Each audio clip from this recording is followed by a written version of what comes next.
demonstration, we are going to add a background slider to one of our splash pages. So first, let's go ahead and create a new splash page. I'll call this one Background Slider Demo. Click Next. Let's just stay with Cisco and I'll choose a restaurant template. This one looks good. Now, you may already have a background image on your template, but let's make it more interesting.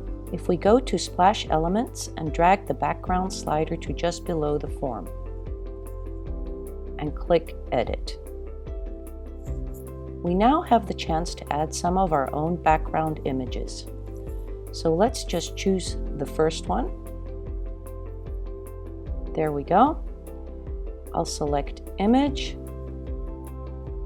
choose the second one, and again select Image. And finally, let's choose another one and select Image. Now, we have a couple more options here. Let's slow down the slideshow. I'm going to change the slide duration to 8 seconds, so it's a bit slower. Save changes. We can refresh the page, or in this case, I'm going to click Publish. And there you have it. We have our background slider with a slow zoom. Thanks for watching.